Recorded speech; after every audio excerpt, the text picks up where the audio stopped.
Assalamu Walaikum. Hello friends, how are you? Welcome back to my another video. In this video, I am going to show you how to center page in Adobe InDesign. Let's get started. At first, you have to open your InDesign software and you have to open a document. Now you want to center the page. At first, go to the window menu and select the type and table option and choose the character.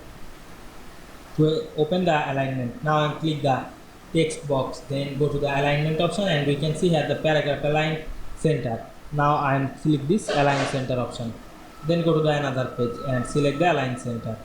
Now we can see we make center page very easily. You can align middle on the vertical center option. Now you can see we align center very easily. I hope you enjoyed my video. Please like, comment, share and subscribe my channel. Thanks for watching.